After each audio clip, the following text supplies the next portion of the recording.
Hi, hello. I'm Jared. I'm going to talk about. Hang on, I got to remember which hand. Persona 5. So I hold up the logo. I'm like, oh man, it's real heavy. So I mentioned a while back, probably on one of the test streams I did, as I'm like pointing that way, is that that's where they're at. That's exactly where they're at. They're all the way over there. I was going to play Persona 5 on here, do like some streams of like the beginning of the game and all that stuff.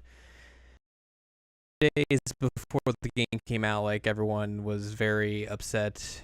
I guess also kind of scared is a weird word to say, or just like upset that spoilers were getting out there, like in-game spoilers. 'Cause I guess they got data mined from the game and all that sort of stuff. So I just figured, hey, knowing my luck, some asshole would come in and be like, "Here's what happens at the end of the game," and I'd be like, "Well, that's cool, thanks. Now I know all that happens."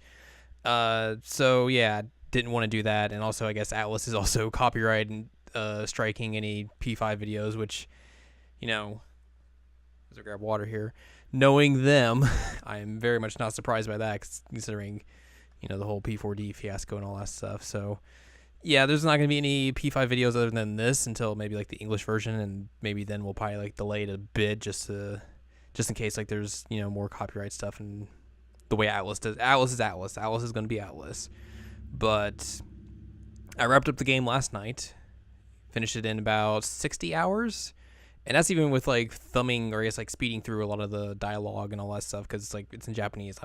I'm not gonna spend what fuck how long would it take for me to like translate all of that game through like my phone app and all that stuff? Be like it would probably be like triple that. So it'd be like what 180 hours, something ridiculous like that. But like 60 hours through speeding through all the dialogue. So fuck like looking at 80 hours going through like dialogue normally. That's good. That Famitsu review that said like the game's gonna be about 80 hours is probably not wrong, considering all the shit you can do in that game. But we're not gonna talk about spoilers or anything like that, like or at least story spoilers. We'll talk about game mechanics and all that sort of stuff. Basically, I don't want to be a dick and be like, hey, stuff in the story, blah blah blah blah. Like you can go find that elsewhere if you want that. I'm not gonna be the asshole who fucking tells you all that stuff. And plus, I don't know exactly everything that happens in the story. I can infer a lot from basically what happens on screen, but I mean, I don't know Japanese. I mean, I know like a few things, but other than that, like I don't know exactly like what's happening in terms of the writing and all that sort of stuff. So it's basically just a lot of me inferring what I think is happening. But then again, I won't know for sure until next February when the game comes out in English. So I just don't want to talk about any of that sort of stuff, but I just want to kind of like go over like some mechanics and stuff, like because the game itself is real cool. Like I mean, you could kind of get that from the pre-release material and all that sort of stuff. Like stylistically, it fucking just vomits all over you in terms of style. Like from the opening of the game all the way to the end credits, it's just like style on top of style on top of style, and basically you would have seen that also throughout like the way the pre-release material was, but throughout the entire game it's just amazing. Like I can't really think of many other games that are just like that they're that unique in that sort of style, and they're just like they can play through it without it getting old throughout 60 hours of gameplay. Battle system is basically, if you've seen pre-release stuff, you get the gist of it. It's basically the same as 3 and 4. They, you have a gun now, so that's a little bit different. That harkens back to 1 and 2. There's demon negotiations as well, from 1 and 2. But it's a lot easier than, let's say, Revelations Persona, which we played on here. I could get through basically negotiating with a Persona, Shadow, Demon, whatever you want to call it, and I was able to get quite a few from doing that, like even without knowing Japanese. It was like, just hit that first option. That's the best one you want to use, right? And usually it worked out pretty well. There was a couple times where like, oh, you made him mad, so that stuff will happen. Like you can make him mad, and then the battle will kind of restart again. So you basically just have to like go do the weakness again, and then you'll be able to hold him up once again. Just try a different option here and see if maybe that'll help or not, or maybe it'll be just like, here, you get some more experience, or we'll give you an item or whatever. But for the most part, it's not as strenuous as, Persona 1 or Persona 2 was with that sort of stuff. Is there anything else? There is another mechanic as well that you can get personas easier, like you rattle the shadow, and they'll be like, hey, whoa, hang on, let's stop this for a second. And then like you could easily acquire a persona that way as well, because usually it's just like they'll be like, hey, I don't want to do this battle, maybe we can figure this out, and be like, okay, come along with me, we'll be good to go. And that makes it a little bit easier instead of doing it through negotiation. But that usually happens, I guess. I would assume if you're high enough level, you can rattle them like that, but I don't know 100% for sure. Speaking of being high level, like some of these mechanics, I'm not 100% sure if they'll go throughout like each difficulty. Because I did play this on safety, which is the easiest difficulty, just in case like me in a way that like I couldn't progress. So I was like, well, I'll just make this easier on myself and all that sort of stuff. Eventually, there is a point in that game, and I don't know if it corresponds with the dungeon that I started it in, but I think 2 to 3 dungeons in, if you are high enough level, you can skip encounters entirely, which is fucking amazing. Like, that was something I was talking about playthrough of being like, well, I'm high enough level, like, why can't I just like skip these encounters and just go on with my day and all this stuff? Like, I don't think you get experience in anything when you skip these battles. Like, you basically just like, you can sneak up behind an enemy, trigger the battle, but it's basically like, oh, you get this persona now if you don't already have it, or you have enough slots in your inventory, your persona inventory, to get one. Or basically it's like, oh, you already have this, or you're out of slots, so we're just gonna say, oh, you can't get this, and then basically you just keep going on. And I think that's one of the things that like really modernizes this game. Like, I know like Earthbound did this in '94, and like not a lot of other RPGs, especially JRPGs, really do that in terms of like, being able to skip boss or just random encounters in general, just battles on the world map. So like, I'm super ecstatic that like that is in this game. Like, it's such a game changer, and it's a thing that really, shows like the game was like, it's not going to waste your time. Like, unless there's still like, you'll still have to fight battles here and there, because like not everyone or not every enemy you encounter will be able to do that, but it does save a lot of time. Because like some of those dungeons, I guess we could start talking about dungeons as well. Like I said, no spoilers, story spoilers. In case you don't want to hear like mechanic spoilers, I guess maybe turn off this video, which you probably should have before when we were talking about battles and all that sort of stuff. In general have been completely overhauled. Like, this is not the same, randomly generated sort of thing that 3 and 4 had. Like, Tartarus was very much randomly generated. Each floor was different from when you'd go on it the first time, and then the second time it'd be a little bit different as well. 4 had that as well. There was a few spots here and there where it'd be like, the same because of a story related part, like, oh, we got to do this little tiny puzzle or something. 5 pretty much changes that and flips it on its head. Like, each dungeon is a set map that you have to go through, and I'm pretty sure that's how it is. Like, considering like these cannot be randomly generated, it's the way they're set up, especially because there are so many puzzle elements to each dungeon.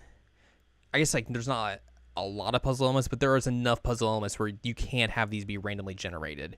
And I think it really makes the dungeons, I guess, more unique, because each one's different from the next. Like, each one has its own gimmick, I guess you could say. And it really almost feels like that the dungeons are reminiscent of like a Legend of Zelda game, especially like the 3D ones, I guess Ocarina onward, in that like, in a Legend of Zelda game, like each dungeon you go into is going to have like a different theme or a different gimmick, or you're going to have to use like this new thing to overcome all these obstacles. And that's kind of similar in Persona 5, where it's like, oh, well, in this dungeon, I got to do this. And this next one, okay, well, this has this new mechanic. I need to figure out how to do that, and then I'll be able to get through all these puzzles. I mean, you're not getting new items basically to help you with these puzzles. It's basically like, okay, well, we have this new idea for a puzzle on this dungeon, then compared to this dungeon, and compared to like the first dungeon, let's say.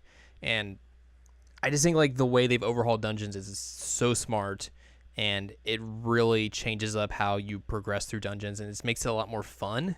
Even as someone who really doesn't like puzzle mechanics in games, like I really like how they've changed the dungeon mechanics, and just adding in like puzzles and all that sort of stuff. It makes it all it's a fresh look at how they would do this. I'm like, I guess I can't remember per se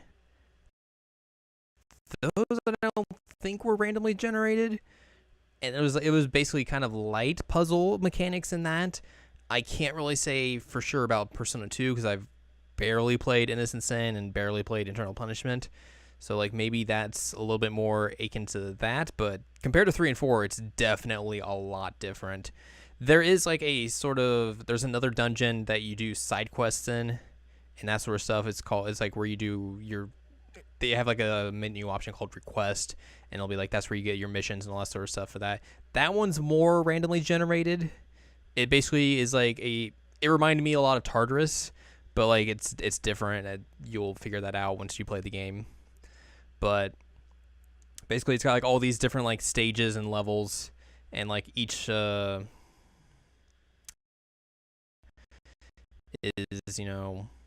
different from like when you go onto it, like when you first go there, and then like if you have to come back and go through it again because there's a mission on that floor, it'll be different than I guess the first time you went through. So it's more of that randomly generated stuff, which that makes sense. I mean, you don't need like your side quest area to be like that rigid, like the main story dungeons. And with the way they do like the side missions and stuff, it's pretty easy to get through, even though like they're randomly generated. It's like, okay, I just need to go through this, blah blah blah blah. I'll fight some enemies here and there, and then it's gonna find the door that leads to like the next area that I gotta go down. So yeah, dungeons are real cool, real different, I guess you could say. What else is there? The Vox Populi stuff from Persona 4 Golden's back. It's a little bit more enhanced now. It's like you hit the touchpad on like the PS4 controller. I don't know what it'd be on the PS3, but basically it'll pop up like a menu and be like, okay, so this percentage of people did this, and it's basically branched out into 3 different paths. So it's like I think one's dungeon, one's social link, or I guess cooperations now, and then the other one is like, I guess that's what I would kind of infer would be. So like, okay, this percentage of people went to the dungeon, this percentage of people did cooperations, this percentage of people did activities, and then it'll list off like, okay, here's like the cooperations people went through, be like da da da da da da, like here's the activities people went through, and then be like, oh, somebody went to the dungeon. That's it. And also like I think one of the cooler functions of the Vox Populi stuff, at least in this menu of it, is that like at the very bottom it'll have like a player level, which I guess is an aggregate of the average level of what players are at on that given day. So it'd be like, oh, I don't know, it's June and everyone's at level 30 or something. Like that is not how high level they would be in June. I don't remember. So, but that's basically kind of like what it would be like, and it gives you kind of like, oh, well, I'm lower than that. I need to probably go into the dungeon and grind to get up to about that level, and then I'll probably be good to go for like, the boss of that dungeon or whatnot.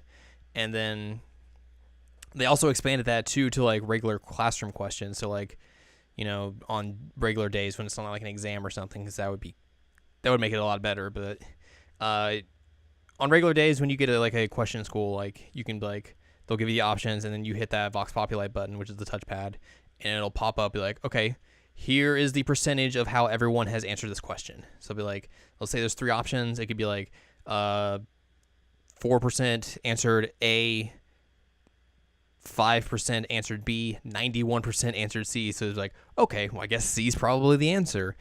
And it definitely makes playing that game in Japanese a lot easier, considering like before I knew that, I was just like, I would just hit the first option, just be like, okay, maybe I got it right, and basically got every question wrong up until that point.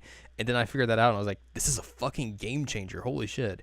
There was one time actually though where I got the question wrong, even though the majority of people had picked a certain answer, but that answer was wrong, which was kind of crazy. But it was later on in the game, so there would be less people to pull from in terms of that probably. So 95% of the time it was correct, and then that one outlier was like the the strange thing there. And then like it doesn't work on tests and that sort of stuff, which is sucks because I was just failing tests left and right. Like I think the most I got right answers on a test was like 2, which is real bad. Also, a lot of those questions seem a lot more Japanese related, which is going to be real interesting. You know, I hate using the word interesting, to see like how they localize those into English. It's going to be crazy. It seems real ridiculous. I guess not ridiculous, just like insane that there's like a 6-month gap between the Japanese release and the English release. So like September to February, that's 6 months. Like considering the amount of dialogue that's in that game and the amount of like ambient dialogue that's spoken, at least in the Japanese version. I don't know if they'll just like cut all that out in the English version or not, or just get the voice actors that are playing the main role to be like, hey, come do these random characters, because I mean they've done that before, but like that is such a monumental task that Alice USA has. Like the way this game is just huge in ways that you would not, if you looked at Persona 4, it's just like it feels like it is like triple to quadruple the size of that game, especially in terms of like you have way more locations to go to. The locations are bigger in scope in terms of like just what you can do and like how much of the area you can roam around. I mean, obviously going from the PS2 to the PS3, PS4 is obviously a big jump in terms of the generation gap, but it's just like there's so much to do. There's so much writing. There's so much dialogue that's spoken. Like I don't envy the task that Alice USA has, because this fucking seems insane. And being able to get that game out in a 6-month gap, it's fucking crazy. Let's see, what else could we talk about? I guess like, you know, locations. There's quite a few locations. I think like I didn't get the trophy for like finding every location on the map, which is probably saying something, but there was at least, I think, more than 20 locations on the map that you can go to. There's about 5 that you can like go to all the time, which is like the neighborhood that the coffee shop is in, Shibuya, which is kind of like the main hub for shopping, at least at the very beginning, and then there's the train station there, the area that the school is in, which has its own little area, and then you eventually get 2 other places. I'll just leave those. I'll just leave that at that, considering like I don't know, maybe some people would think that would be a spoiler or something, but like the other 2 areas are also big areas that you can go and shop in and all that sort of stuff. At least areas that like long enough you can like walk around in and stuff like that. And then most of the other areas are like, one of them is like, oh, this is where you go fishing. One of them is basically a place where you go meet someone who you have a cooperation with. And then the other ones are like, oh, well, I'm doing a cooperation with this person. I can't necessarily get up to the next rank yet, but we can go and hang out at like some other place that's not like the main areas that we're usually at. So like it'll basically be like, okay, choose on the map where you want to go, and you'll just go hang out with that person, or you just be like, just choose it for me, or we'll just do whatever. And also, like, you know, it does actually cost money to go to different places. I mean, it's like a couple hundred yen, so it's not the end of the game. I mean, obviously, as I said, I was playing on the easiest difficulty, but like I had like over 2 million yen at the end of that game, so like it was no big deal to go spend money to go other places. But the map basically, I think, is kind of like, it's supposed to be based on like train routes, which makes sense considering like the Shibuya train station is like a fucking huge place. Like you will get lost in there like the first couple times you're in there. Like it's crazy. I guess unless you're like familiar with like Japanese subway stations and all that sort of stuff. But like, yeah, it's real. It's almost like it's a big culture shock almost, but it's in video game form, and you're just like, I'm real lost. Help. How do I get out of the train station? Which is kind of cool that like a video game can do that to you. Like you would not expect like a video game to give you like that sort of culture shock, but it's like, hey, here you go. You're just kind of thrust right in there, which I'm guessing the English version will make it a little bit easier, but even still, it's like, fuck, dude. There's a lot more activities and stuff to do. Like, I mean, they've shown like you can go to a batting cage. You can buy a knockoff Famicom. There's movies. which that's obviously been in other games. What else? So you can go to restaurants, like that's obviously that also been in other games. Actually, now that I think about it, like that's not really that many activities. There's a bunch of stuff you can go buy. Like there's like DVDs you can go rent, which make sure you remember you're renting them, not just buying them full stop, because then you'll fuck yourself over and be like, oh, why don't I have DVDs anymore? Whoops. There's books you can go buy. There's multiple bookstores, which is kind of cool. So like it's not just one. You only get one bookstore, and it's like, oh, well, I only get this many stuff. The other bookstores don't have like that much of a selection, but it's just like, hey, here's some more stuff you can get. What else? And there's a bunch of other like stores you can like go buy, I think, like gifts for, which is actually something that is in the cooperation. It's like from, excuse me, what was that? Like that's in Persona 3. I know at least P3P because we just recently played through all that, and it's still going up. But like you can give gifts to people on days that like your rank isn't going to go up. Now, if you do the right thing, obviously it'll bump up your stats in that, and hopefully get you to the higher rank quicker than normal. If not, you can just be like, whatever, who cares? And what else? You can kind of customize like the room you're living in. Like you can get some like stuff for your shelving and stuff like that. There's a poster you can get, at least the only one I found. And then like you can buy some stuff from like a crane machine and put those like on a desk above like where you do some stuff. We'll just leave it at that. What else? The game's long. I will say that. Like I said, it took me 60 hours. Probably be like 80 hours going through dialogue normally, but it's like it feels real long. Like there's I guess this wouldn't be that much of a spoiler. Like there's no time skips until the very, very end of the game when you don't really have control of like basically after you beat the final boss, that's when the time skips happen. Like other than that, there are no time skips from the beginning of the game until final boss. So that's real cool. I know like P4 was kind of guilty of that. P3 was also real guilty of that. I guess in general, it just feels like it's subverting tropes from 3 and 4 especially. Because 3 and 4 were kind of like the way they kind of handled certain character tropes was very similar, which if that makes sense considering those games kind of came out back to back. Like I think in 06 and P4 was in 07 or 08, so it was not that much time between. And then P5 kind of is like, well, we're not going to go in that same direction. We're going to kind of switch it up in different ways. Like, yeah, I guess I should leave it at that because, like, going in any further would dive into spoilers, and that would be a dick move. But I was real happy with the way, like, they kind of just took things in a different direction than how 3 and 4 did. There's one instance, I guess, where I felt P5 was not like it did things in a wrong light, and I guess like maybe that's also it's me inferring that, so I have to put that out there. But like I guess we'll see when it comes out in English if that's the case, or maybe I was like, oh, I was just looking at this the wrong way. This was completely different than what I was expecting. But from the way things happen, like this is very, very, very minor. Like it only happens like twice. And it's like in 2 different spots. So like this isn't like fucking game breaking story stuff or anything like that. So don't worry about that. But like the 2 times it happened, I was just like, you could handle that better, Atlas. Like let's just say that much. I think other than that, like that's about all I can say that's not story spoilers. That could be like an entire different 20-minute video of like me talking about like, okay, I think this is happening. I think that's happening. Holy shit, that happened. Like, yeah, we'll just leave it at that.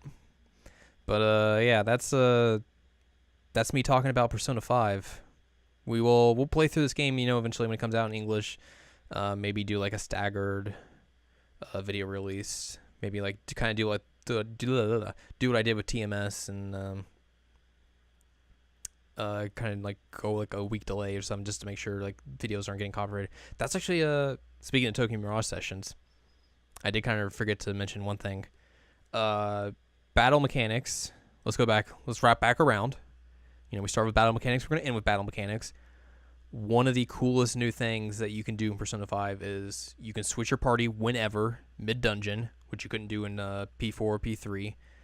And also it has the swap party members mid-battle mechanic that Tokyo Mirage Sessions has. It's a little bit different than TMS in that like you can't do it like on, you can only do it on when you're on the protagonist's action turn.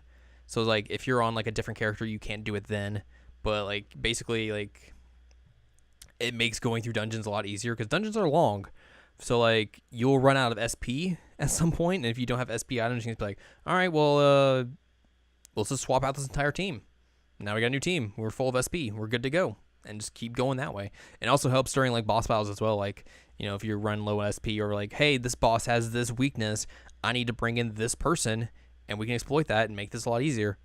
It's that much simpler. Like, the more I played at Persona 5, the more I felt that Tokyo Mirage Sessions is like, I know like that game kind of was brought out, or what's the fucking word I'm looking for?